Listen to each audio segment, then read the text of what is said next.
Halo, halo. Apakah suara saya masuk?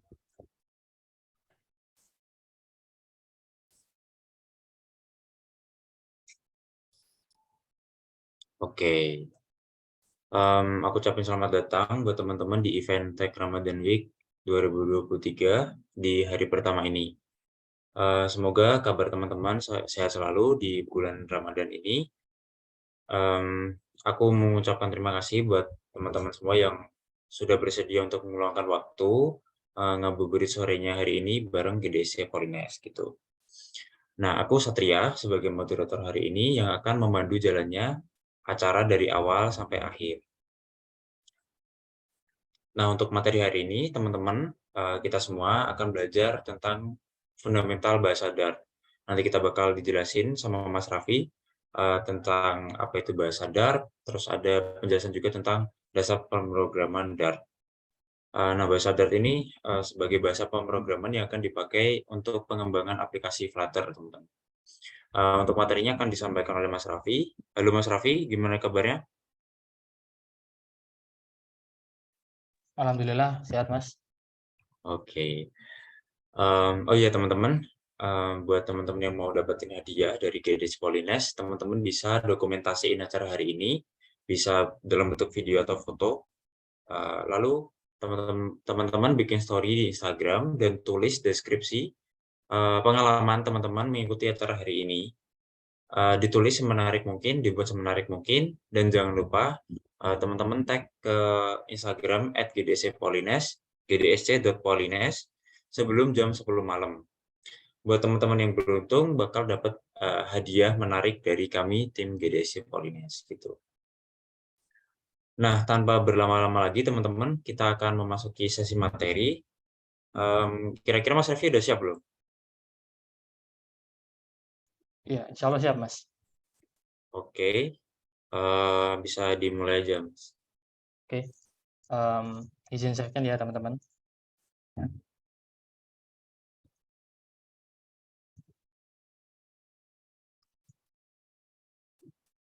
Eh, ini tampilanku section udah kelihatan belum? Udah, Mas. Udah. Oke, bentar. Oke, Assalamualaikum warahmatullahi wabarakatuh. Selamat sore teman-teman semua. Em, Semoga di bulan Ramadan ini teman-teman selalu diberikan kesehatan, selalu diberikan kekuatan untuk bisa menjalankan ibadah puasa yang sedang menjalankannya, dan semoga keutamaan di bulan Ramadan ini bisa kita dapatkan sepenuhnya ya teman-teman di Ramadan tahun ini. Em, Sebenarnya aku mau ucapin terima kasih karena sudah dipersilahkan untuk mengisi ya materi em, pada sore hari ini. Sekaligus ini bisa dijadikan media buat teman-teman yang mau kamu ngabuburit ya, yang ngabuburit yang positif. Kita belajar hal baru. Kita di sini mau belajar mengenai introduction fundamental dat. Oke, yang akan saya jelaskan. Oke, ada beberapa main topik yang akan kita bawakan di sore hari ini. Mulai dari what is dot, apa itu bahasa pemrograman dat, kemudian features and advantage, apa saja sih fitur-fitur dan kelebihan dari bahasa pemrograman dat. Kemudian kita masuk ke dat basics, yaitu dasar-dasar uh, dari bahasa pemrograman dat, ya kayak variabel, bagaimana kita mendeklarasikan, menginisialisasi variabel, kemudian tipe data apa aja yang ada di dat. Kemudian habis itu kita bakal bahas yang namanya control flow. Control flow ini adalah bagaimana kita mengatur alur eksekusi program kita. Ya, ini berhubungan dengan if statement, if ya do while. Mungkin teman-teman yang udah pernah ngoding ya familiar, yang teman-teman yang mungkin dari luar prodi informatika dan mungkin belum pernah ngoding, ini kita bahas coba kupas dari yang paling sederhana dulu ya. Kemudian object oriented programming ini merupakan paradigma di mana memandang pemrograman itu terdiri dari kelas dan objek. Ya, pokoknya nanti kita bahas lebih lanjut soal ini. Kemudian ada exception handling. Exception handling ini kita mengatur bagaimana jika program kita, nah sebagai seorang programmer ya nanti bagaimana kita membuat aplikasi kita itu aman dari yang namanya error atau exception. Exception itu pengecualian tertentu dalam kode. Kalau error ya error lah. Dan error itu pokoknya sering terjadi, dan di exception handling ini bagaimana kita mengontrol error tersebut. Kemudian kita masuk ke materi yang terakhir mungkin, yaitu tentang asynchronous programming. Ya nanti bakal ada istilah-istilah baru nih buat teman-teman, kayak sinkronus, asinkronus, ya lah, seperti itulah. Itu nanti kita perdalam lebih lanjut. Oke, mungkin aku izin memperkenalkan diriku dulu. Mungkin teman udah tahu nama aku Raffi Adi Pramana. Biasa dipanggil Raffi. Aku saat ini adalah mahasiswa di Politeknik Negeri Semarang di prodi D3 Teknik Informatika angkatan 2021 ya teman-teman. Ya kita sama-sama belajar di sini ya. Saya berusaha memberikan materi, tapi jika teman-teman merasa lebih jago ya kita bisa diskusiin di sini bareng gitu. Kita sama-sama masih belajar. Di sini ada beberapa sosial media aku dari Instagram, LinkedIn, GitHub. Ya, GitHub pun ada, tapi belum ada isinya sih. Tapi malah mau di start ya, alhamdulillah gitu. Oke, itu mungkin sedikit tentang aku. Nanti kalau di jalan mungkin di kampus ketemu bisa disapa. Oke, langsung aja kita masuk ke materi yang pertama, yaitu what is Dart? Apa sih bahasa pemrograman Dart itu? Nah, bahasa pemrograman Dart ini adalah an open source and general purpose programming language. Jadi, bahasa pemrograman yang memiliki sifat open source. Nah, open source ini apa? Artinya sumbernya itu terbuka. Sumber terbuka itu kayak gimana lagi nih? Jadi, ibaratnya kalau teman-teman itu mau masak sesuatu masakan, itu resepnya terbuka. Jadi teman-teman bisa lihat nih apa aja di dalamnya. Nah, dalam konteks ini, dalam bahasa pemrograman, teman-teman bisa tahu bagaimana bahasa pemrograman ini dikembangkan, dan sumbernya pun terbuka. Jadi semua orang bisa berkontribusi dalam pengembangan bahasa Dart ini.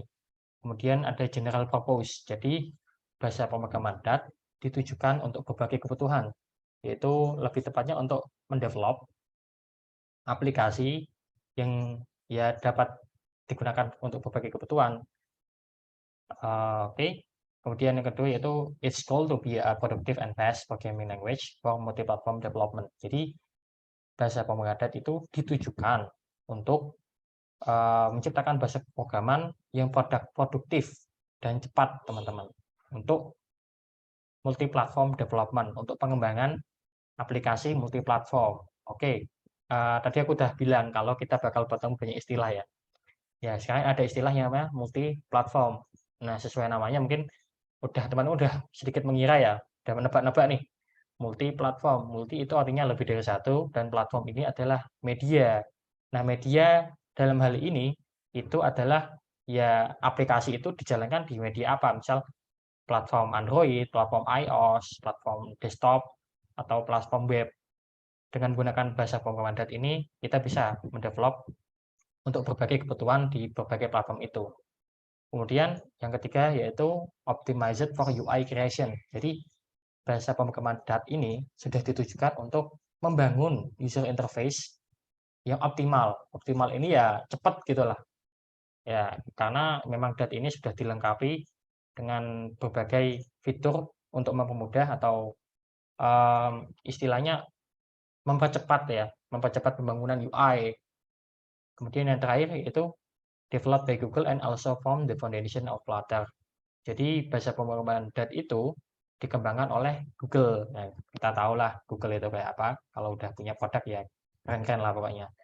Kemudian also forms the foundation of Flutter. Jadi bahasa pemrograman Dart ini merupakan fondasi dari framework Flutter. Nah, untuk framework Flutter ini kita akan bahas lebih lanjut di beberapa pertemuan yang mendatang.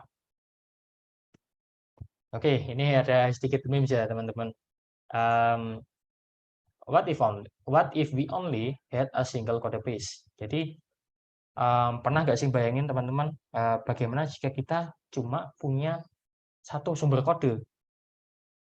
Nah, maksudnya apa? Di sini what if only had a single code base for developing application? Bagaimana jika kita hanya punya satu sumber kode untuk mendevelop berbagai aplikasi yang bisa dijalankan di berbagai platform. Nah, mungkin teman-teman udah masuk di dunia coding kan tahu kalau setiap platform itu punya bahasa pemrogramannya sendiri. Misal untuk Android, nah teman-teman yang mungkin di area SMK ya udah pernah pakai bahasa pemrograman Java, Kotlin. Nah, gitu kan untuk mendevelop aplikasi Android. Nah, bagaimana dengan iOS? Nah, iOS punya bahasanya sendiri yang namanya Swift. Itu beda bahasa untuk kebutuhan yang beda juga gitu loh. Kemudian untuk web ya pakai JavaScript, HTML gitu. Nah, dengan berbagai variasi itu, teman-teman mungkin berpikir, lah bagaimana jika kita cuma punya satu sumber kode aja, kita nggak perlu ngoding di berbagai bahasa pemrograman untuk menciptakan ya suatu produk yang dapat dijalankan di berbagai platform. Nah, coba mungkin secara konvensional teman-teman ibaratin mau bikin aplikasi untuk pemesanan makanan. Nah, mungkin nih teman-teman mau dijalanin di platform apa? Android sama web atau mungkin tambahan sama desktop nanti buat adminnya. Nah, kalau kita nggak pakai DAT, nggak pakai bahasa pemrograman DAT ini, itu kita harus mendevelop di berbagai bahasa. Ya cukup tricky ya, cukup sulit dan memakan waktu yang lama jika kita menggunakan berbagai bahasa pemrograman hanya untuk satu tujuan. Nah, dengan bahasa pemrograman DAT dikombinasikan dengan framework Flutter ini jadi solusi. Pokoknya dengan kombinasi ini, itu satu sumber kode, kita ngoding cuma di satu sumber ya, itu dieksekusi bisa di berbagai platform sekaligus. Bisa kita build, misalnya pengen udah ngoding udah jadi, tapi ini baru ngoding di Android aja. Nah, gimana kalau kita mau pengen bisa dijalin di iOS? Ya, tinggal atur aja settingan build-nya. Jadi dia membangun aplikasi yang bisa dijalankan di platform iOS. Ya, kalau Android nanti output-nya jadi apk.apk gitu. Kalau iOS jadi IPA kalau nggak salah kalau di iPhone maksud saya, di iOS. Oke, lanjut ke materi selanjutnya yaitu features and advantage. Jadi fitur dan kelebihan apa aja sih yang dimiliki dari pemrograman DAT ini. Nah, ini unik teman-teman karena nggak semua bahasa programan itu punya fitur dan kelebihan ini. Yang pertama yaitu just in time and ahead of time, JIT and AOT compilation features. Jadi kalau JIT ini itu tahapan kita dalam mengembangkan aplikasi itu kita mau lihat reviewnya nih, kita mau lihat nanti hasil jadinya kayak apa sih. Nah, kalau kita hanya butuh dalam kondisi development aja, dalam masa pengembangan, kita bisa manfaatkan ini. Jadi kita selama ngedevelop, kita ngoding lah istilahnya, itu bisa lihat reviewnya, oh nanti tampilannya kayak gini. Nah, ini kalau kita udah masuk ke pemrograman ke framework Flutter, mungkin lebih jelas lagi nanti. Kemudian ada ahead of time. Kalau yang ahead of time ini, itu kayak program kita udah dibangun gitu loh, udah dibangun. Berarti kalau bangunan itu udah dicor, jadi kita nggak bisa nggak bisa diubah-ubah lagi. Tapi itu udah jadi aplikasi atau program yang udah matang gitu loh, udah bisa kita gunakan dalam fase produksi gitu. Kemudian yang kedua kelebihannya yaitu easy to learn and similar to other programming language. Nah, mungkin di gambar sebelah kanan ya, ini kita bisa lihat kalau bahasa pemrograman DAT itu similar, mirip dengan beberapa bahasa pemrograman yang lain kayak Kotlin, Swift, dan TypeScript.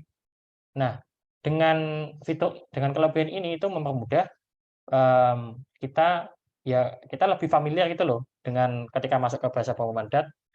Ya, teman-teman yang mungkin awalnya dari programmer Android, Kotlin, programmer iOS, Swift, atau programmer web, TypeScript itu lebih familiar. Jadi lebih cepat belajarnya gitu. Kemudian yang selanjutnya yaitu over support for asynchronous programming.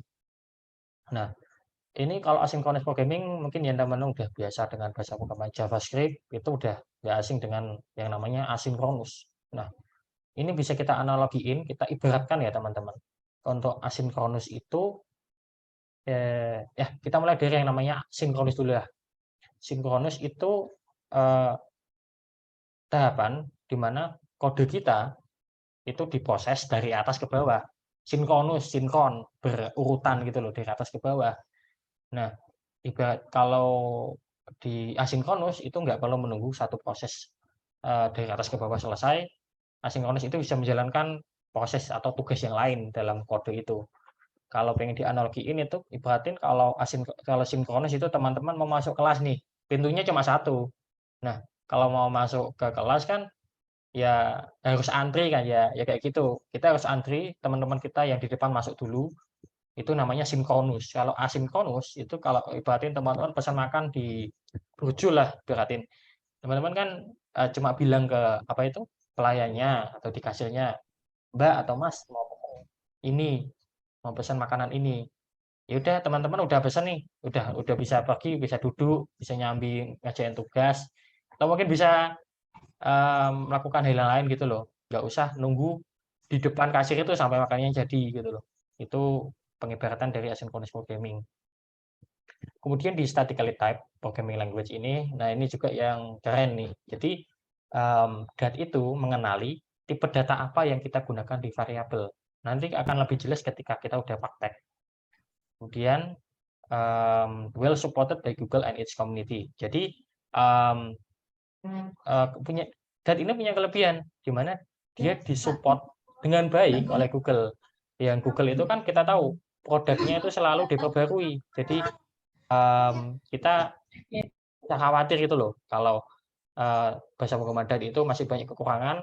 Nah, dalam masa mendatang pasti dikembangin oleh Google gitu loh. Dan kalau teman-teman mengalami kesulitan itu nggak usah gimana ya, nggak usah khawatir ya. Karena ya punya komunitas yang besar, banyak udah pakai bahasa pemrograman DAT ini untuk kebutuhan develop aplikasi gitu. Oke, kita mungkin langsung aja ke code precision karena kita ini bahas soal fundamental, nggak afdol kalau kita cuma ngomongin teorinya aja, kita harus masuk ke yang namanya praktek ya. Di sini untuk teman-teman yang belum install DAT-nya di dalam apa itu di dalam perangkatnya, mungkin di laptopnya, kita bisa manfaatkan web yang disediakan oleh DAT sendiri yaitu https wini.pad.dev. Kita bisa kunjungi di situ, kita misalkan langsung aja kita coba mungkin masuk ke contohnya.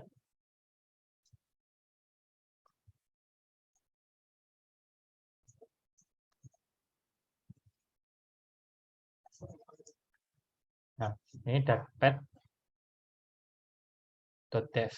Nah, lewat ini kita bisa jalanin kode DAT tanpa harus terinstall di dalam perangkat kita gitu loh. Ini udah ada ya starter code-nya, ngejalanin.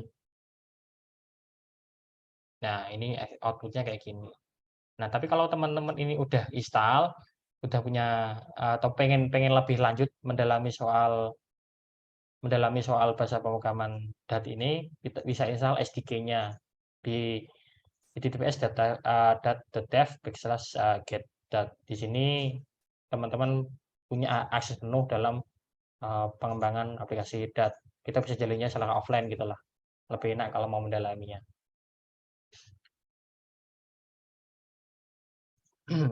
Oke, langsung aja kita masuk ke DAT Basics. Ya, kita mau kenalan nih sama yang namanya variabel, tipe data, operator, constant, final, dan final, function, null safety.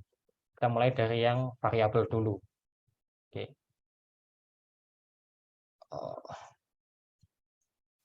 Di sini aku udah install DAT SDK ya di dalam platform aku, jadi aku bisa jalanin DAT di kode editor. Kesayangan kita semua yang sering pakai ini, kita bisa pakai Visual Studio Code. Kita mulai dari yang namanya variables. Oke. Kita ketahui, mungkin teman-teman yang belum tahu ya, ibaratin variabel, ini istilah lagi nih yang mungkin belum familiar ya. Variabel ini itu tempat di memori kita yang udah dipesan buat menyimpan suatu nilai atau value. Nah, ibaratin variabel itu wadahnya gitu loh, wadahnya dalam kalau kita mau nyimpan value dalam aplikasi kita. Nah, di sini kita ada dua model atau dua metode yang dapat kita gunakan ketika kita mau membuat suatu variabel untuk kemudian bisa digunakan dalam bahasa Dat. Nah, untuk bisa menjalankan kode Dat, kita harus punya function yaitu void main. Ya, mungkin teman bisa ketik aja void main, kemudian kita pakai kurung kurawal kayak gini. Nah, ini merah kenapa? Karena ini udah ada. Jadi teman-teman bisa ini buat satu code kayak gini nanti. Nanti mulai ngodingnya di sini. Di sini ada yang namanya variable initialization. Initial ini typo ya. Initialization itu inisialisasi variabel. Jadi ada istilah inisialisasi dan deklarasi. Kalau inisialisasi itu kita deklarasiin dulu variabelnya var greetings hello dat. Ini kita udah punya wadahnya, langsung kita isi ya gitu loh. Langsung kita pakai, di print, ditampilkan gitu. Kalau yang variable declaration ini, kita deklarasiin dulu, habis itu kita titik koma, dipindah ke baris selanjutnya, kita isikan data value di dalamnya, baru kita gunakan. Nah, yang dimaksud dengan statically typed tadi, di fitur di dat itu, ini kita nggak usah menuliskan tipe datanya secara eksplisit kayak var. Var ini kan dia bisa nyimpan berbagai jenis tipe data ya, nggak cuma ini kan string ya. Nah, nanti kita masuk ke tipe data. Di dat itu langsung mengenali ya, sebelum kita eksekusi kayak gini, dia udah mengenali tipe datanya. Mungkin kalau di VS Code kita bisa gunakan shortcut control.alt. Nanti kelihatan di sini tipe data yang disimpan di variabel greetings itu apa sih? Yaitu strings. Nah, gimana kalau kita ubah? Kita ubah ya. Misal ini angka aja 1. Kita coba lagi, Ctrl Alt. Nah, ini berubah kan? Integer. Integer itu bilangan bulat ya. Dia itu dynamic. Dia itu udah dinamis gitu. Udah mengenali sebelum kita eksekusi. Nah, misal ini kita mau spesifikkan, aku mau variabel itu disimpan dalam bentuk menyimpan integer aja, bilangan bulat aja gimana?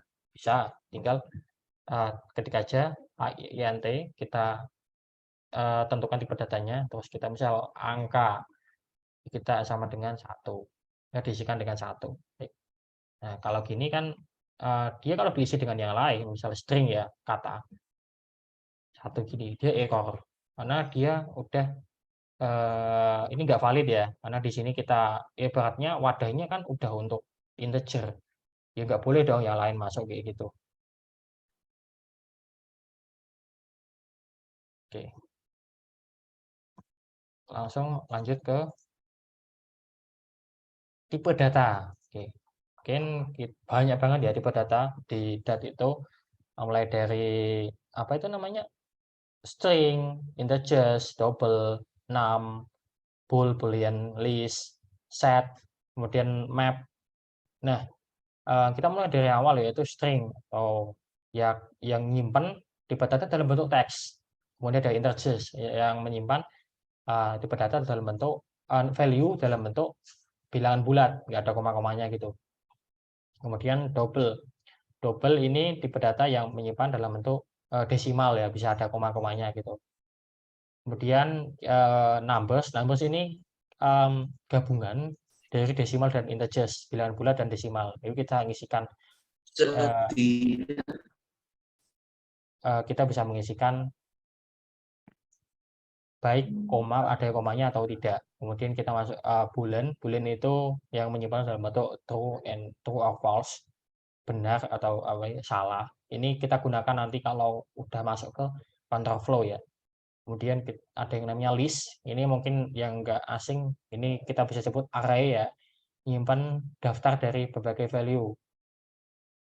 Kemudian ada set. Nah, kalau set ini dia nyimpan data yang unik aja. Kalau apa itu? Kalau datanya unik, kalau terus dicetak, misal ini ada 1, 1, 2, 3. Nanti kalau di print, ditampilkan set ini, dia cuma nampilin 1, 2, 3. Oke, kita bisa coba aja nanti di sini. Coba kita komen dulu ya, biar kita nggak bingung. Kita komen dulu sebagian besar kode ini. kemudian kita pengen tahu nih, kita bisa jalanin print provinsi, ya bakal ngambil tipe data ini, memanggil variabel ini, kemudian runtime tab ini untuk mengecek tipe data apa yang dipakai. Kita jalanin aja. Nah, ini dia map. Sama kan, udah kita deklarasiin map. Ya, dia dynamic. Kita bisa spesifikkan sih sebenarnya. Kalau map itu kan tipe data yang menyimpan data dalam bentuk key value. Jadi, ini key-nya, ini value-nya. Nah, ini masih banyak ya. Ini kemudian kita bisa jalanin function untuk ya dalam bentuk untuk fungsi matematika sederhana seperti PS itu absolut. Jadi mencari nilai absolutnya dari P. P ini kan dia udah positif ya. Absolut itu nilai positifnya teman-teman, nilai mutlak dalam kalau matematika. Kemudian jari-jari ini dicari floor. Floor ini pembulatan. Pembulatan ini kan pembulatan ke bawah ya floor itu. Ini kan P 3,14. Ketika dijalanin dia kan munculnya 3 aja karena udah dibulatin ke bawah. Kemudian ini kita mau mengakses ini misal value dari di Jawa Barat. Nanti bakal munculnya Bandung gitu. Kita jalanin aja. Oke, nanti kayak gini teman-teman. Jadi ini tadi yang runtime tab itu untuk pengecekan, kemudian ada 314 itu nilai absolutnya. Ya karena udah positif ya nggak diapa-apain gitu. Kemudian ada apa itu namanya? 3 ini ya tadi karena 3,14 itu udah dibulatin ke bawah, itu jadinya outputnya 3 aja itu. Kalau mau ke atas gimana? Bisa, ya namanya scale, pembulatan ke atas. Kayak gini. Nanti jadi 4. Nah, banyak kok function yang dapat kita gunakan dalam bahasa matematika itu, tinggal klik nanti bakal muncul. Nah, tapi kalau mau muncul ini teman-teman harus install yang namanya extension Flutter ya di sini. Oke. Oke, langsung kita lanjut ini. Kita bisa jalanin escape string. Ini kalau teman-teman mau nyetak apa itu string yang di dalamnya ada tanda petik. Tanda petik ini kan dalam bahasa pemrograman kan digunakan untuk awal dan akhir dari string, mengidentifikasi kalau itu adalah teks gitu loh. Terus gimana nih kalau teman-teman di dalamnya ada petik lagi gitu loh. Itu kan kayak bakal bikin program kita bingung mana awal dan mana akhirnya. Itu bisa gunakan namanya escape string. Kalau nggak ada ini gimana? Error karena dia dikira stringnya cuma ini sampai ini sampai ini. Nah, dengan gunakan ini itu yang namanya escape string ini dia akan mengenali setelah satu karakter setelahnya itu sebagai string biasa, bukan penanda akhir dari string. Modal string interpolation, nah ini fitur dari Dart yang mungkin teman-teman udah nggak asing kalau udah berkecimpung dengan JavaScript. Itu kita bisa mengakses variabel atau mungkin expression ya dalam langsung di string ini kita bisa manggil dengan karakter dolar ini. Jadi dia bakal nyetak halo namaku, kemudian dia bakal ngambil variabel isi value dari variabel nama yaitu Raffi di sini. Kemudian saya berumur, nah ini dia ngambil value dari variabel umur ini. Cukup unik, kita bisa nyetak karakter ya yang formatnya UTF-8. Ini teman-teman bisa browsing aja kalau mau nyetak. Dan nanti outputnya kayak apa? Coba kita jalanin. Nah, kayak gini. Gini kan saya berumur 20 tahun. Kemudian ini kode UTF-8 yang digunakan untuk mencetak karakter ya. Kemudian boolean ini kita gunakan untuk pengaturan kondisi, yaitu kita buat kondisi ya, misal jika ini kita nanti bahas lebih lanjut di if statement. Jika, nah ditanyain apakah puasa, jika nilainya true, dia ditampilin print yang puasa dapat pahala. Nah, gimana kalau kita nggak puasa? Nah, kita atau di sini false.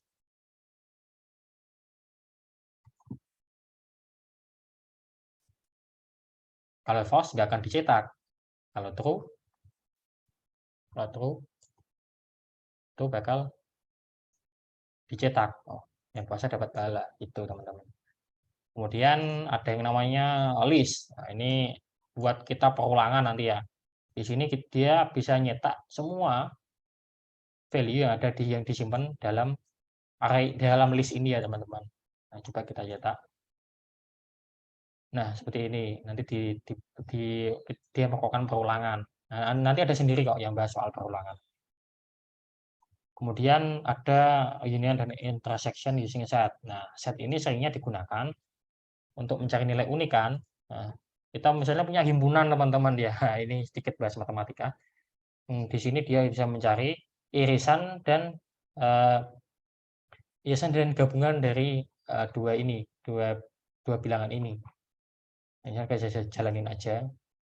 Oke, irisan dari bilangan ganjil dari bilangan kelipatan 3 antara lain yaitu 1, 3, 5, 7, 9, 6. Dia bisa mencari kesamaan data dari dua variabel kemudian dicetak dengan function union dan intersection ini. Sebenarnya masih banyak kok function-function yang dapat kita gunakan untuk memanipulasi variabel ya, value yang kita simpan dalam variabel.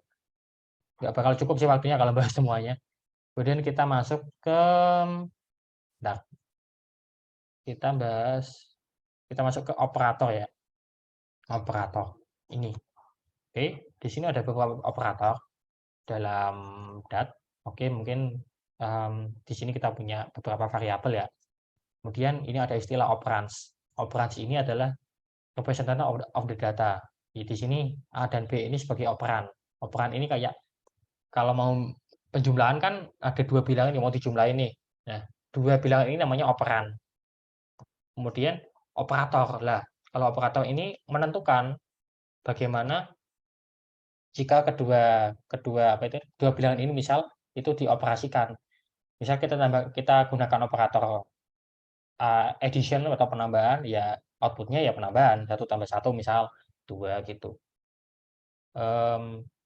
Ini ada ya arithmetic operator ya, ini ada penjumlahan.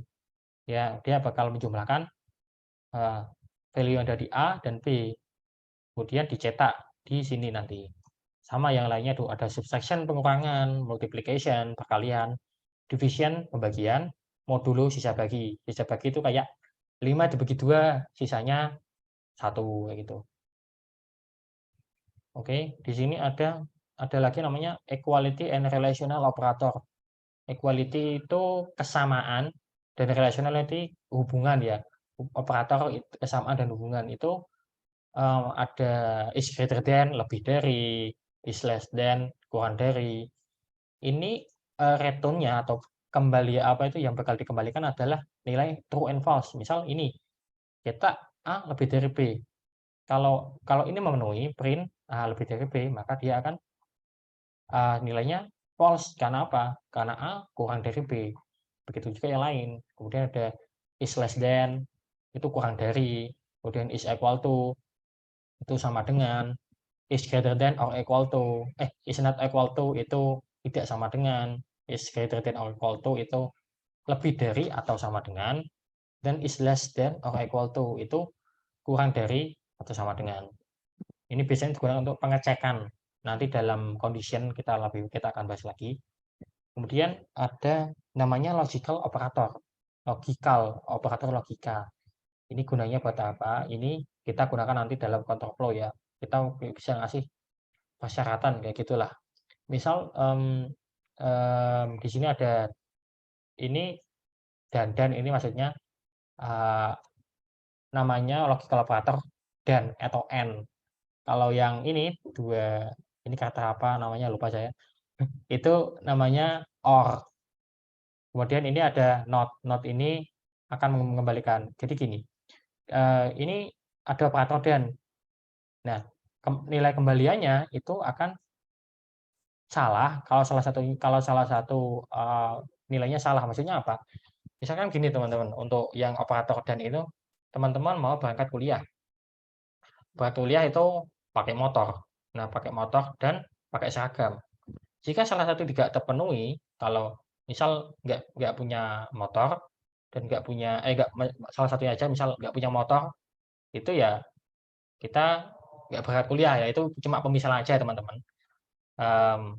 Jika salah satu syarat nggak terpenuhi, maka dia akan outputnya salah, maksudnya ditolak kayak gitulah. Nah kalau keduanya itu, nah ini kemudian the return will be true if one of the values is true. Ini jika salah satu syarat terpenuhi, maka tetap dijalankan, maka akan menghasilkan output yang namanya true. Kemudian not ini itu kebalikannya gitu. Misal outputnya kan tadi kan misal salah satu terpenuhi kan. Nah dengan tambahan ini bank operator ini namanya bank operator. Jadi dia akan mereverse hasilnya. Jika nilai kembaliannya harusnya true, maka akan menjadi false dan juga kebalikannya gitu. Ini mungkin agak sulit dipahami kalau kita nggak masuk ke namanya nanti control flow. Kemudian ada lagi constants. Nah, konstan ini adalah variabel yang maksudnya variabel yang sifatnya immutable, nggak bakal berubah dalam eksekusi kode, nggak bisa diubah lagi. Hanya cuma bisa diinisialisasi atau diisikan nilainya satu kali aja. Misalkan ini ada const p 3,14. Ini tetapan gitu loh. Kita cuma bisa ini ganti sekali gitu. Misalkan kita di sini mau ganti ya. Var p sama dengan 5. Outputnya harusnya error teman-teman. Ya itu ada lagi yang satunya yaitu final. Final ini mirip ya, mirip sama konstan. Jadi kalau konstan itu kan the value of variable declared with cost must be initialized first before the program runs. Jadi kita harus kasih tahu nih nilainya di awal kali kita mau menjalin program. Nah kalau di final ini bedanya ya. Kalau final ini kita bisa ngisi ya final first name itu selama program berjalan. Tapi sehabis itu kita nggak bisa ganti variabel yang udah tetap, udah nggak bisa lagi diisi nilainya. Cuma satu kali aja. Bedanya itu. Nah, kenapa kita harus memperhatikan kedua tipe variabel ini? Karena kalau kita udah masuk ke fase produksi aplikasi yang real di dunia nyata ya teman-teman, itu ada konsep yang namanya clean code. Jadi kode kita harus benar-benar clean, udah gimana ya? Udah efektif jalannya gitu loh. Misalkan ini aku jalanin ya. Ini jalannya bentar di terminal ya. Bakal beda hasilnya, kecepatannya bakal beda eksekusinya kalau kita kita gunakan variabel ini di dalam, misal ini const ini kita pindahin di dalam, itu tetap bisa jalan. Cuma fase eksekusinya jalannya aplikasi ini bakal lebih lambat. Itu cuma dalam tahap development mungkin teman-teman udah mikir ini aman-aman aja sih kan cuma setelah beberapa milisecond beberapa detik aja. Tapi kalau udah masuk ke tahap pengembangan aplikasi yang sesungguhnya ini bakal memperlambat aplikasi teman-teman lebih berat lagi karena dalam aplikasi itu lebih banyak kodenya gitu. Kemudian itu kan tadi konstan, kita dikasihin awal, kemudian di final ini kita bisa deklarasiin kayak gini. Nah, misalkan ini Raffi, kemudian di Pramana. Oke, ini dia bisa diisikan satu kali aja. Habis ini dia nggak boleh diisi, nggak bisa diisi lagi karena udah tetapan kayak gitu loh. Satu kali ngisi aja. Ini digunakan kalau nilai yang disimpan di variabel itu nilai tetap kayak pi itu kan nggak bakal berubah 3,14 saja. Kemudian ada yang namanya late. Late ini mirip dengan var ya, sama-sama tujuannya untuk menginisialisasi variabel, cuma mendeklarasikan variabel, cuma bedanya kalau late teman-teman harus mengetikkan tipe data yang disimpan secara eksplisit, diketik dulu string kayak gini. Dan kalau mau in dipakai, dia itu nggak boleh nilainya nol. Ini bakal mengembalikan nilai error. Kenapa? Karena ini kan kosong ya. Kita mau ngeprint variabel yang kosong, mau nampilin nilai dari variabel kosong, pasti akan error kalau kita pakai late. Nah, kalau mau nggak error ya kita isiin datanya di sini, setelah AVI.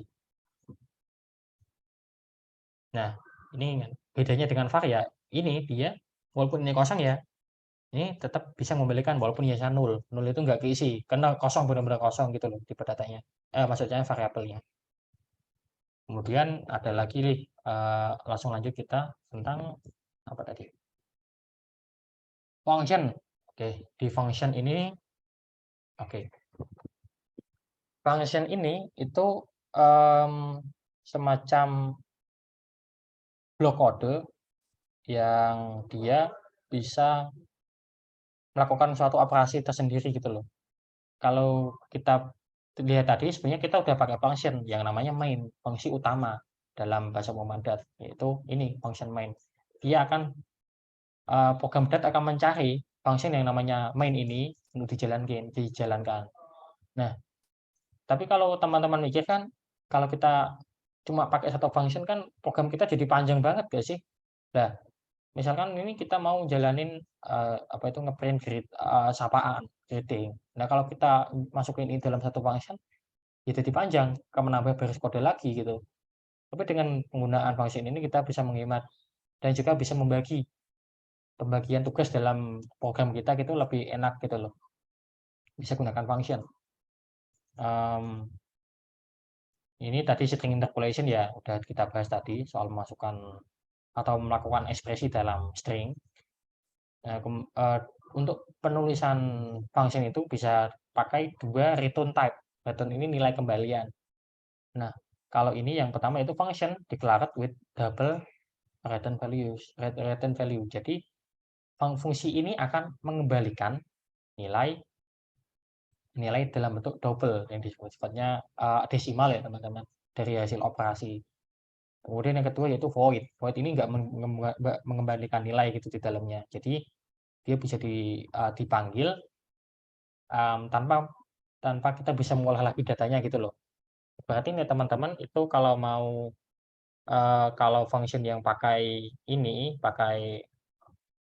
return type kembalian itu kalau teman-teman mau masak dan beli bahan-bahannya. Jadi teman-teman kan mau masak kue misal kita harus cari tahu nih bahannya apa aja. Jadi kita beli telur dan lain sebagainya. Itu kan itu ibaratnya kita jalanin function yang dengan kembalian ini kita tahu bahwa uh, outputnya kita bakal ngolah lagi datanya, ngolah lagi hasil kita beli gitu loh. Misalnya kita beli telur, beli apa, itu bisa diolah lagi. Itu bisa kita gunakan seperti function ini. Misalkan di sini, ya, rata-rata dari bilangan 1 dan bilangan 2 adalah average atau rata-rata dari bilangan 1 dan bilangan 2. Nah, ini kita bisa memanggil di dalam string ini, string interpolation. Jadi, rata-rata dari bilangan 1 dan bilangan 2 ini bisa kita panggil, ini bakal manggil function di sini. Nah, gini, function ini ada yang namanya ada parameter dan argumen, teman-teman. Jadi, function itu ada yang memerlukan argumen, ada yang tidak.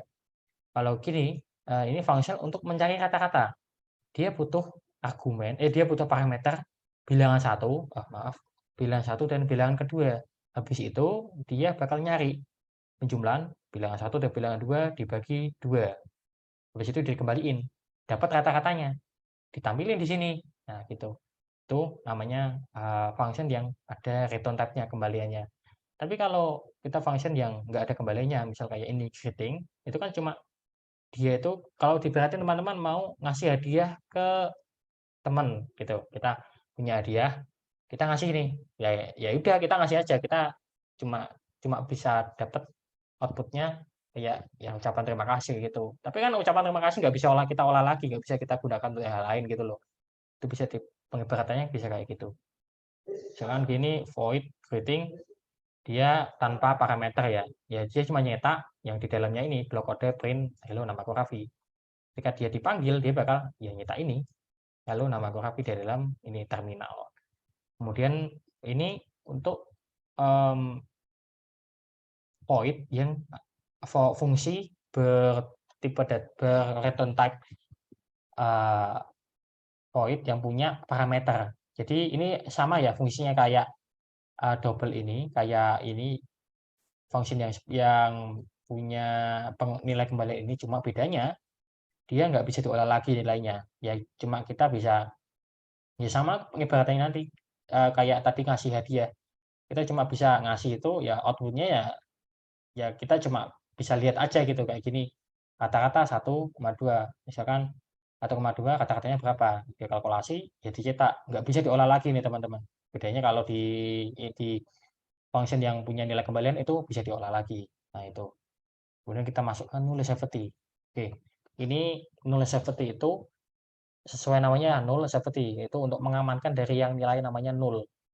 Di dat itu punya yang namanya operator question mark di sini. Ini digunakan untuk apa? Ketika kita punya apa itu function yang dimana di dalamnya itu nilainya nol, kosong gitu teman-teman. Itu kalau kita nggak pakai operator ini, dia bakal error. Kenapa? Karena dia harus diisi gitu. Tapi dengan pakai operator ini kita nggak perlu ngisi. Nilainya bisa nol gitu. Nol seperti dalam dat itu pasti.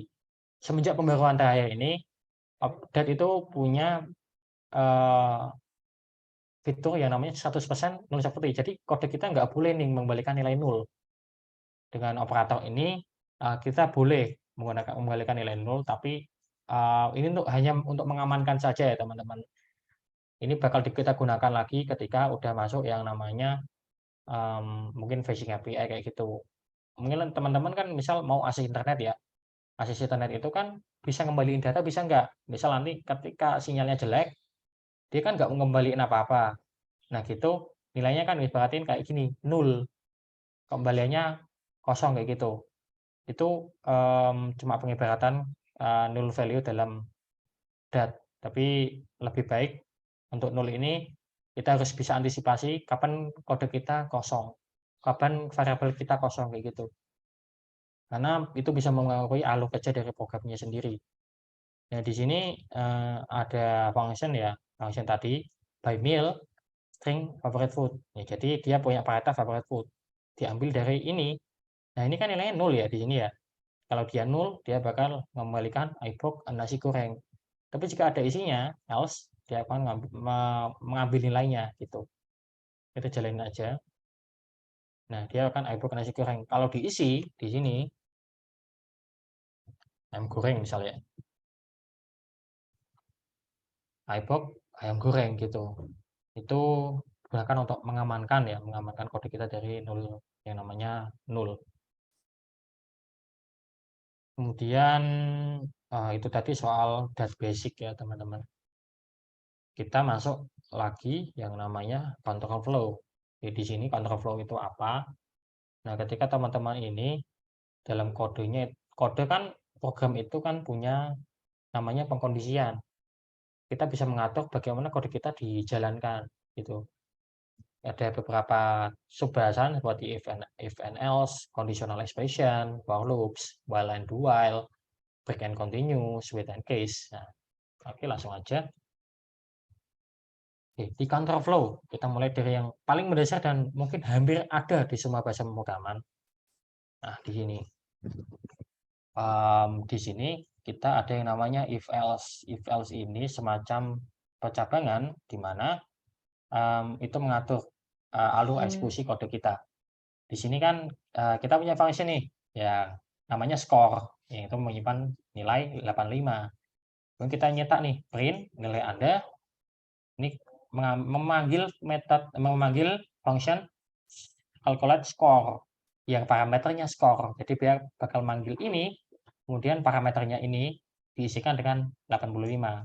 Kemudian dicari nih, jika skor nilainya lebih dari 90, itu mengembalikan nilai A. Mengembalikan nilai A. Kemudian else if dan jika skornya lebih dari 80, dia bakal mengembalikan B dan seterusnya. Kayak gitu teman-teman. Nah, kira-kira kalau dieksekusi ini kodenya bakal mengembalikan nilai apa? Nah, mungkin udah kelihatan ya. 85 kan lebih dari 80 ya, 80. Jadi dia bakal mengembalikan nilai B. Nah, tapi jadi menggunakan control flow ini dia bisa mengatur eksekusi kode kita. Dan 85 dia akan dicek satu persatu ya. Nah, jika dia skornya ini udah nggak memenuhi, lanjut ke baris selanjutnya. Kalau if ini udah memenuhi, ya udah program ini akan berhenti di sini dan nggak bakal ngecek lagi bawahnya kayak gitu dengan menggunakan apa itu namanya if else ini control flow mengatur alur kode atau program kita gitu. Kemudian ada yang namanya while conditional expression dulu ya. Oke, ini conditional expression itu dan ini kok mati terus ya kameranya. Oke. Kita bisa menyingkat if else tadi dalam bentuk satu baris saja gitu. Lebih irit baris gitulah teman-teman. Misalkan di sini ya kita punya variabel 0 dengan nilainya 20. Kemudian open house jam 10 gitu. Ini susunannya condition expression kayak gini. Condition, kemudian tanda tanya, true expression, titik 2, false expression. Maksudnya apa? Dia akan mengecek kondisinya dulu. Nah, ini di sini. Jika substatus ini di dalamnya no itu lebih besar dari open house, maksudnya jam sekarang itu lebih besar daripada open house ini kan jam 10 ya. Tokonya misal buka jam 10 nih. Dia jam ini jam 20, jam 8 malam. Harusnya udah buka dong. Ya udah, ini di dalam ini dia bakal mengembalikan hello we are open. Kita buka. Nah, jika enggak memenuhi gimana? Dia akan mengembalikan sorry we are closed. Tuh. Nah, ini bisa kita ganti ya. Kalau no, kita ganti 9. Ini kan enggak memenuhi kan dia. Kita cetak. Nah, sorry you have closed. Karena 9 ini kan kurang dari 10, jadi dia bakal mengembalikan ini. Sorry, we have closed. Kita udah tutup. Tuh. Kemudian, nah ini tadi, ini kan namanya ya tadi equality and relation operator. Ya kayak gini fungsinya untuk membandingkan ya. Operator perbandingan ya gitulah. Kemudian ada lagi nih, kalau pengen lebih singkat lagi bisa, yaitu expression 1, tanda tanya 2, expression 2. Maksudnya apa? Di sini misal kita punya variable name, kemudian punya variable buyer.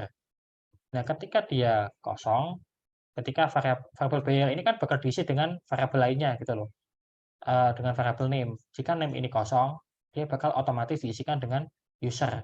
Tapi jika terisi, dia bakal ngambil ini nilai dari sini. Jadi ini si Raffi ya. Nah, ini kenapa ada kuningnya? Ini semacam warning ya. Ini udah jelas. Kalau ini udah ada isinya, bakal nyetak yang ini gitu. Nah, ini cuma warning aja, bisa dijalanin. Nah, gini. Sorry, we have closed, Raffi. Jadi dia mengambil nilai dari name ini. Kalau nggak ada, ya bakal ngambilin user ini. Nah, ini ada warning ya teman-teman, peringatan gitu. Coba kita kosongin aja lah pokoknya. Nah, kita cetak. Nah, outputnya user. Kemudian lanjut yang namanya while and do while.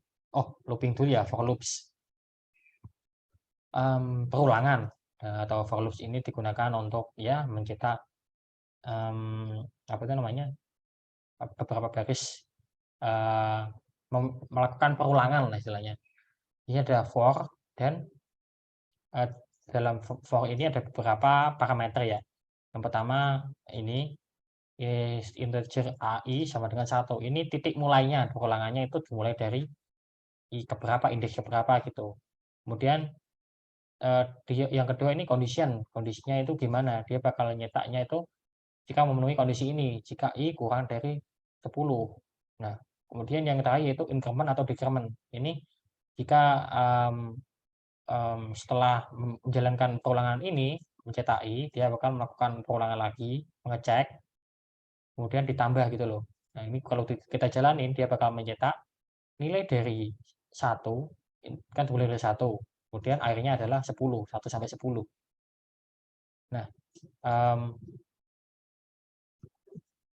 kalau kita cetak ke bawah gimana? Bisa. Itu namanya decrement, pengurangan.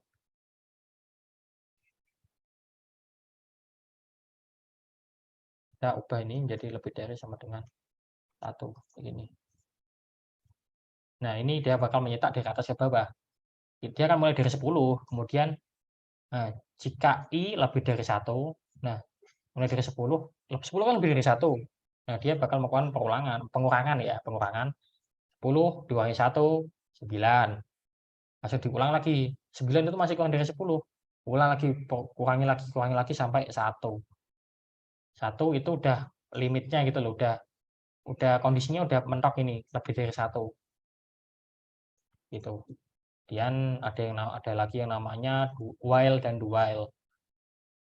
While ini ya sebenarnya perulangan juga gitu, tapi lebih efisien jika kita nggak tahu panjang baris datanya itu apa. Kalau di sini kan ya udah jelas sih baris datanya itu akan diulangi sebanyak kondisi ini. Jadi susunannya yaitu while didalamnya dari condition. While ini ada kondisinya.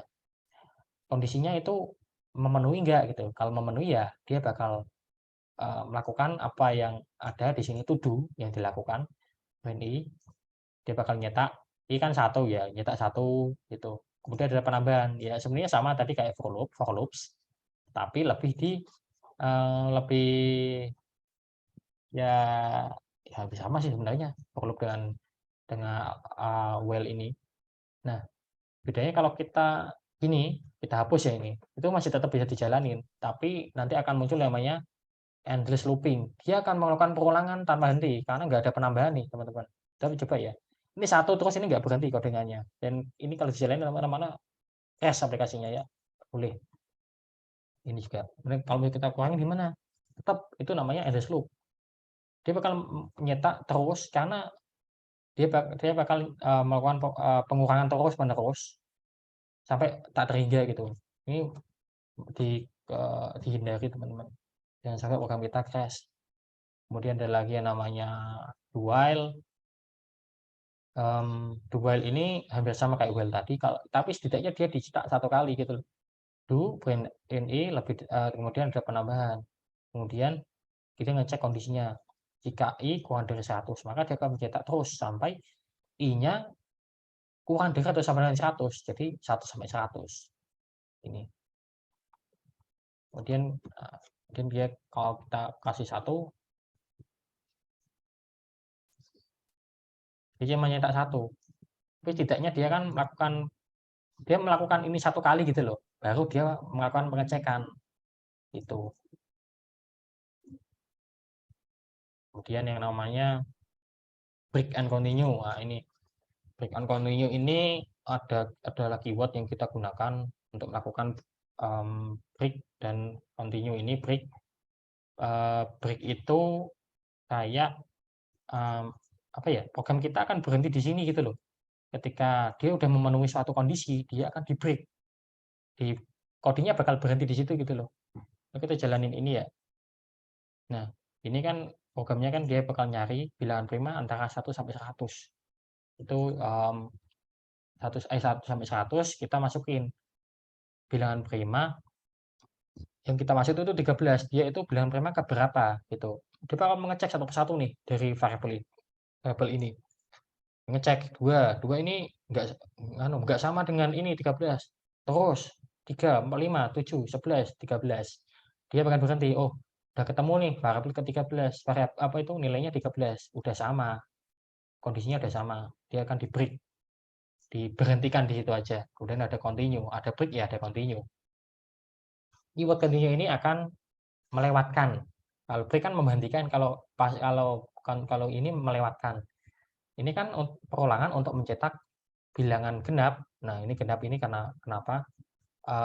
Mencetak bilangan ganjil maksud saya. If i modulus 2 sama dengan 0, maksudnya kalau dibagi 2 hasilnya 0, itu kan bilangan genap ya. Dia bakal di-continue, dilewatin aja gitu, nggak bakal dicetak. Coba dijalanin. Maka akan muncul bilangan ganjil aja, 1, 3, 5, 7, 9 dilewatkan. Mungkin agak cepat ya teman-teman, kayaknya waktunya agak mepet. Ada switch case. Nah, kalau switch case ini sebenarnya sama dengan jika if as itu dia akan melakukan kontrol eksekusi ini dengan boolean value atau kembalian bulan kayak true false tadi ya, kita bandingin, kita cek. Kalau dia mengembalikan true maka akan dilakukan, kalau enggak ya enggak. Kalau switch case ini dia akan berdasarkan ini value-nya, specific value. Jadi kita operatornya ini, maka dia akan jalanin ini aja. Ini dia nggak menggunakan kondisi, kayak nggak menggunakan boolean kayak if else. Bedanya cuma itu sih. Kalau misalnya gini ganti ya dia bakal ngecek dulu first-nya apa. Nah, jadi patokannya operator ini ya. Operator ini kayak saklar, switch itu kan saklar ya. Nah, jika dia operator ini memenuhi ini, operator ini bernilai plus, maka akan melakukan operasi penambahan dan lain sebagainya. Kita jalanin. Ya, ini akan melakukan operasi perkalian karena operatornya bernilai perkalian. Oke, lanjut aja. Tentang exception handling. Exception handling ini tentang bagaimana kita mengontrol error tadi ya. Nah, di sini ada void main, ada try on. Keyword ini itu bakal melakukan pengecekan. Nah, misalnya ada variabel A, variabel B, 0, variabel kemudian cetak A dibagi B berapa. Nah, kan nggak bisa. Bilangan itu nggak bisa dibagi 0. Kalau dibagi 0, error. Ya, maka dari itu kita tambahin on exception. Nah, ada pengecualian. Nah, jika dia mengembalikan pengecualian, ada error gitu ya, dia akan memberikan tidak bisa membagi bilangan dengan 0. Kita jalanin aja. Nah, kayak gini. Kemudian ada yang namanya try catch. Kalau try catch ini kita menangkap errornya kayak apa. Coba kita jalanin. Sama tadi, cuma ganti catch ini. Kemudian kita masukin nilainya dalam E ini. Jadi dia bakal nangkap ya, nangkap errornya, disimpan dalam E, kemudian dicetak di sini. Nah, ini exception happen, kita cek division by zero exception. Jadi bilangan bulat itu nggak boleh dibagi dengan 0 kayak gitu. Itu yang exception. Kemudian catch atau finally. Kalau finally ini catch and finally ini sama sih kayak tadi dengan try and catch, cuma ditambahin finally. Finally ini bakal tetap dijalanin walaupun nanti di sini terjadi error teman-teman. Jika jadi error ya tetap dijalanin aja gitu. Nah, ini kan error ya tampil. Tapi this line is still executed, masih tetap dijalani kayak gitu. Kemudian masuk ke nah, tadi kelewatan ya OP dulu. OP ini kita kenal, ini mungkin kode atau ada paradigma programan yaitu OP, Object Oriented Programming. Ini luas banget ya, mungkin nggak bisa dibahas dalam waktu singkat ini teman-teman. Tapi ya akan sedikit aku kasih pendekatan. Jadi OOP ini memandang kode itu terdiri dari kelas dan objek. Nah, ini kita bisa deklarasikan pakai kelas animal. Animal ini punya atribut. Atribut ini buat nyimpen data ya teman-teman. Misal nanti mobil, berarti ini mobil ya. Kelas itu mobil. Nah, mobil itu kan ada warnanya hijau, ada hitam kayak gitu. Nah, hijau atau hitam atau kemudian rodanya ada 4 itu namanya atribut. Kemudian behavior itu tingkah lakunya atau perilaku yang dilakukan itu dalam bentuk function. Mobil bisa berjalan, bisa mundur, itu bisa apa itu namanya? Mundur tadi itu namanya behavior atau yang bisa dilakukan. Nah, di sini class consists of attribute, constructor, dan behavior. Di sini di kelas animal ini kan ini namanya atribut tadi. String name kita kosongin, integer age kita kosongin, double w kita kosongin dulu. Kemudian ada konstruktor. Nah, kalau konstruktor ini kita bahasnya konstruktor ini jadi nilai ini akan diinisialisasi gitu loh. Jadi ketika kita memanggil kita memanggil kelas animal, di situ kita isikan juga nilainya dari ini. Nanti ini namanya instansiasi, bukan inisialisasi. Namanya instansiasi objek dari kelas gitu. Kita bisa isikan di sini Yanto. Yanto ini akan diisikan kemana? Kalau ini kan cat ya, cat itu manggil yang ini ya teman-teman. Cat ini ada Yanto bakal diisi ke sini. Ring, name, 15 diisi ke sini, kemudian weighting beratnya itu ke sini, kemudian varcolor. Kalau varcolor ini dia diambil dari cat ini. Nah, ini konsep inheritance ya atau pewarisan sifat. Jadi kita bisa bikin nih satu kelas utama, kelas induknya yang memiliki beberapa sifat. Jadi kalau animal gitu kan paling punya di sini punya nama, punya umur, punya berat gitu. Punya punya tingkah laku ya makan ya tidur ya. Nah, di sini kita bisa gunakan di dalam kelas yang beda gitu. Nah, di sini kelas cat itu inheritance mewarisi sifat dari animal karena cat kan animal gitu loh. Ini pastikan teman-teman gunakan konvensi yang benar kayak gitu. Jangan membuat bingung ya. Kayak gini, cat extend animal. Jadi kucing itu mengambil dari kelas animal biar lebih paham itu. Karena kucing juga animal, mewarisi sifat dari hewan gitu.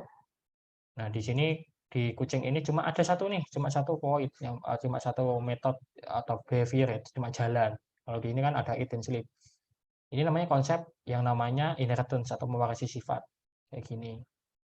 Ya, cat ini mewarisi sifat dari animal. Jadi cat ini kita bisa jalanin function cat dot namanya sleep.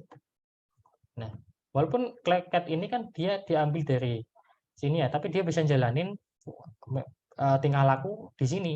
Ya karena apa? Karena dia udah diwarisi ya, dan ini dengan keyword yang ini. Jadi super name as week, dia bakal ngambil nilai yang ada di sini, ngambil dari sini gitu loh, ngambil dari kelas utamanya. Tapi kalau untuk this for color, untuk warna bulunya dia bakal ngambil dari kelas itu sendiri. Bedanya cuma itu. Kemudian itu tadi. Kemudian ini agak mengejar waktu ya, tinggal dikit lagi. Kita kenali yang namanya mixin. Nah, kalau konstruktor ini udah aku dikit jelasin ya tadi. Mungkin kalau nanti nggak jelas bisa ditanyain lagi. Kalau konstruktor ini adalah yang namanya konstruktor itu yang kita gunakan untuk ketika kita memanggil kelas tersebut, maka dia akan mengambil ini, memanggil function memanggil konstruktor ini. Jadi kita di sini isikan di animal kita kan ada nilai value coklat 2 dan 4,2. Dia bakal memanggil kelas animal dari function ini, konstruktornya tuh ini. String name, integer age, double week, diisikan dari ini, nilai-nilai ini. Kemudian diambil this name, this name ini, name di sini bakal diisikan dengan name yang ada di sini, dan seterusnya. Itu namanya konstruktor. Ya namanya konstruksinya kayak gimana gitu loh. Dia diambil dari nilainya dari mana, itu namanya konstruktor. Tapi kita bisa jalanin tanpa konstruktor juga kayak ini. String, integer x, ini tetap bisa dijalanin karena dan itu secara default punya konstruktornya sendiri walaupun nggak kelihatan. Jadi dia membuat konstruktornya sendiri, punya fondasinya sendiri. Tapi kita nggak bisa ngisi di sini, nggak bisa dijadiin parameter. Kita harus ngisi sendiri-sendiri nih. Kayak ini kayak fish kan, ya kan? Kita harus menginstansiasi objeknya dulu, baru kita isikan fish name hitam kayak gitu. Kita baru bisa gunakan. Bedanya itu sih.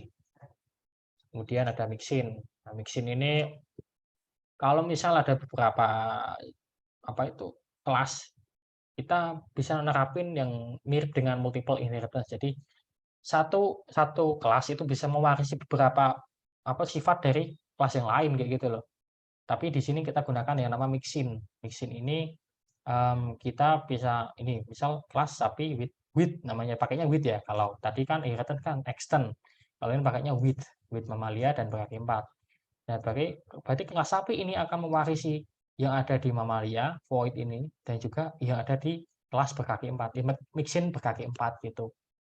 Jadi dia dari ini sapi ini kita bisa panggil new sapi kita kasih nama sapi, kemudian objeknya baru namanya kita ngambil dari kelas sapi gitu. Jadi kita bisa jalan ini sapi dot method mamalia. Nah, karena kan udah di mixin, udah dipakai itu loh di sini. Kalau extend itu cuma bisa satu ya teman-teman kayak gini. Extend animal itu nggak bisa di koma-koma, ini nggak bisa di koma berapa nanti error mas satunya. Dia cuma bisa mewarisi satu. Kemudian yang terakhir, paling terakhir lah teman-teman, ini soal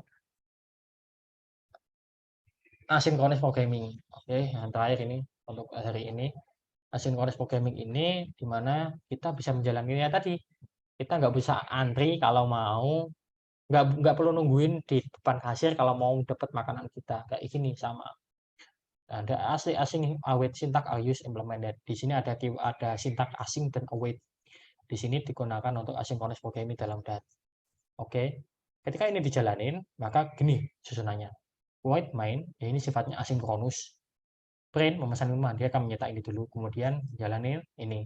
Try var order await get order. Var order ini, variabel order akan diisikan ketika get order ini udah terisi. Dia bakal nungguin await. Nunggu dulu, ini kan nunggu diisi dulu. Nah, kemudian di sini ada objek view future. Ini untuk objek di mana memastikan variabel ini, variabel maksudnya function ini bakal ada isinya, bakal memberikan nilai gitu loh di masa depan. Jadi kan udah dikasih tahu di duration 3 detik. Jadi dia selama 3 detik ini nungguin dulu. Order ini nungguin 3 detik. Habis itu udah dapat nilainya, baru dijalanin ke bawah gitu. Tapi sebenarnya ketika ini nunggu ya pada order, await get order ini, dia itu masih jalanin kode di bawahnya. Cuma kita nggak kelihatan, nggak tahu. Kita tunggu gitu ya. Ini ada error. Di sini kita coba jalanin. Memesan minuman, tunggu 3 detik, udah dapat nilainya, kemudian ditampilin gitu. Fungsinya apa? Ketika kita udah masuk ke main API. API itu ketika kita mengambil data dari internet, itu kan sangat terkendala dengan banyak hal ya teman-teman. Mungkin ketika saat ini ketika lagi Zoom itu nunggu sampai sinyalnya bagus, baru kita dapat coding, baru kita dapat nilainya, baru kita bisa Zoom dengan enak kayak gitu. Itu kan kita harus gunakan yang namanya asynchronous, karena masa kita harus ketika join Zoom ya nunggu koneksinya bagus banget baru bisa join, kan enggak juga. Itu kita gunakan nanti dalam pengembangan ketika mau ngambil data dari internet. Oke, mungkin itu. Ini sebenarnya masih banyak ya materi tentang data ini karena mungkin ini nggak cukup. Nanti mungkin tak share ya tentang ini, tentang codingannya yang bisa kita gunakan. Oke, di sini ada sedikit closing dariku, yaitu sedikit quotes ya teman-teman. The capacity to learn is a gift, the ability to learn is a skill, the willingness to learn is a choice, dari Brian Herbert. Yaitu ketika kita punya kapasitas untuk belajar, itu merupakan anugerah dari Tuhan. Kemudian ketika kita punya skill, punya kemampuan untuk mempelajari suatu skill baru, nah itu ketika kita punya kemampuan untuk mempelajari hal baru, itu namanya skill. Kemudian kita ketika punya keinginan untuk belajar hal baru, itu punya pilihan. Sama ketika teman-teman baru belajar DAT ini ya, mungkin kesannya cepat banget, tapi ya ketika teman-teman udah punya niatan, pasti bisa kok belajar bahasa pemrograman DAT ini. Kemudian yang terakhir ada quotes lagi. The greatest gift you can give someone is your own knowledge and empowerment. Jadi pemberian yang paling bagus menurut saya juga ini sama sepemikiran dengan saya, yaitu knowledge, pengetahuan, dan empowerment, yaitu kemampuan kayak gitu, skill. Itu priceless banget, tidak berharga banget bagi orang lain gitu. Oke, mungkin kita masuk ke Q&A session ya. Panjang banget ternyata bahasanya. Ya, ngira bakal panjang ini. Oke, gila ini Mas. Udah 1 jam ya bahas dari A sampai Z bahasa Dart gitu. Keren sih Mas Raffi bisa jelasin fundamental Dart itu dari awal sampai akhir dalam waktu yang cukup singkat, itu menurutku keren banget gitu. Nah, buat teman-teman kita sesi Q&A dulu. Barangkali ada yang mau tanya, lempar pertanyaan ke Mas Raffi, silakan bisa raise hand.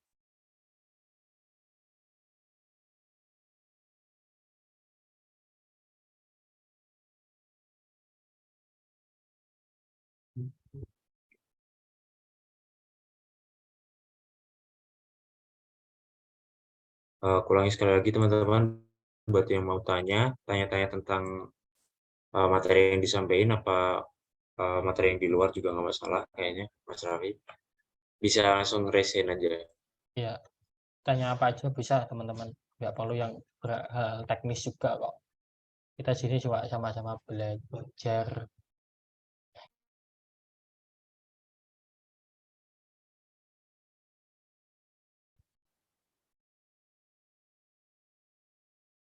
Itu yang paketnya. Nah,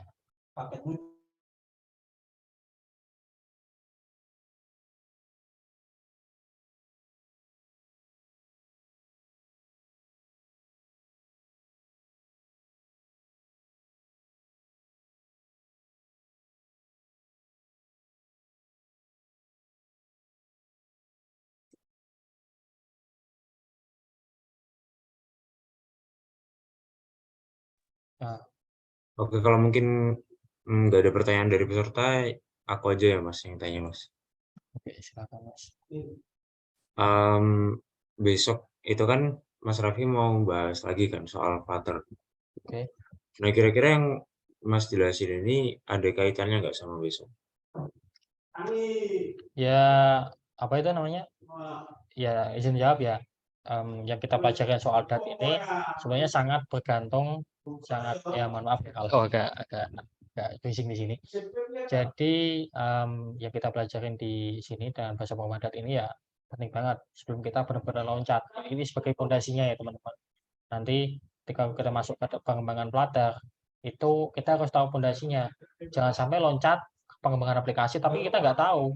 Ibaratnya kalau kita bangun bangunan itu kita nggak tahu semen apa yang dipakai, kita nggak tahu apa itu mereknya yang dipakai kayak gitu. Itu kan kayak jadi gimana ya? Nggak meyakinkan gitu loh program kita bakal berjalan dengan baik.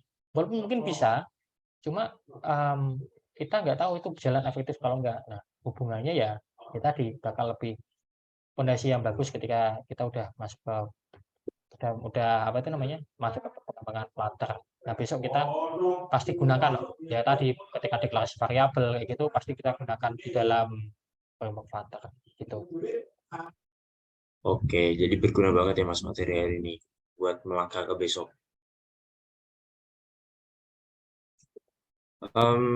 Gimana mungkin ditutup aja kali ya Mas sesi Q&A hari ini karena nggak ada yang tanya juga. Saya ucapkan terima kasih banyak buat Mas Raffi atas materinya tadi. Saya mau mengingatkan buat teman-teman yang mau dapat hadiah atau door prize dari tim GDC Polines, teman-teman bisa dokumentasiin acara hari ini. Lalu teman-teman bikin story di Instagram, tulis deskripsinya tentang pengalaman kamu mengikuti acara GDC hari ini. Ditulis semenarik mungkin, dan jangan lupa tag ke IG-nya @gdcpolines, @gdc.polines sebelum jam 10 malam nanti. Nah, buat teman-teman yang beruntung bakalan dapat hadiah yang menarik dari tim GDC Polines gitu. Oke, nah sebelum kita menutup acara pada sore hari ini, kita dokumentasi dulu nggak sih teman-teman? Buat teman-teman bisa on cam dulu buat kita dokumentasi.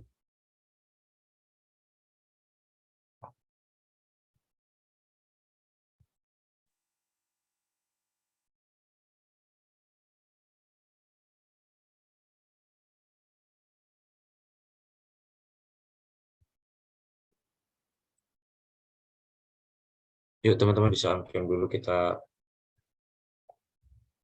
foto bareng.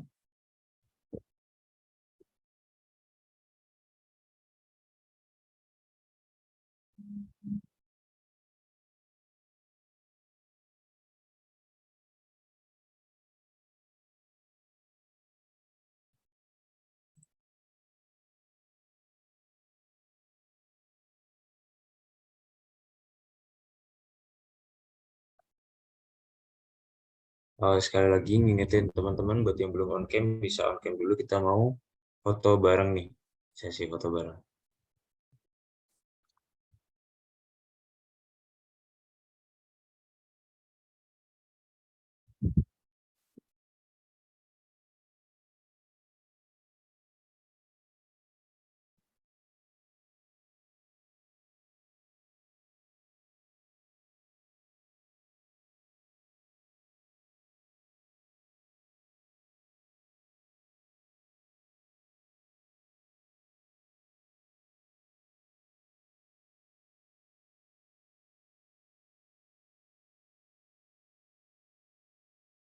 Oke, mungkin berhubung cuma segini ya yang on cam ya. Mungkin aku SS aja ya. Mungkin teman-teman yang on cam boleh pause dulu. 1, 2, 3. Sekali lagi, mungkin pose lain ya teman-teman. 1, 2, 3. Oke, mungkin sudah gambar. Oke. aku mau ngucapin terima kasih buat teman-teman dan juga Mas Raffi yang bersedia meluangkan waktunya pada sore hari ini. Sudah mengikuti acara dari tadi pembukaan sampai akhirnya penutupan kali ini. Buat teman-teman, saya mau minta tolong buat ngisi link feedback sesi pada sore hari ini. Tadi linknya udah di-share sama Kak Felicia, bisa di-share lagi. Mau saya share lagi. Nah, itu bisa isi link feedback-nya agar kita ke depannya bisa menyelenggarakan acara dengan lebih baik lagi gitu. Mungkin itu saja untuk sesi sore hari ini, teman-teman. Terima kasih sekali lagi saya ucapkan buat teman-teman yang sudah hadir dan terima kasih kepada Mas Raffi yang sudah membagikan ilmunya pada sore hari ini. See you untuk besok hari. Kita masih ada beberapa hari ke depan untuk rangkaian acaranya. Terima kasih dari saya. Wassalamualaikum warahmatullahi wabarakatuh. Waalaikumsalam warahmatullahi wabarakatuh. Waalaikumsalam. Terima kasih guys. Terima kasih. Mantap-mantap.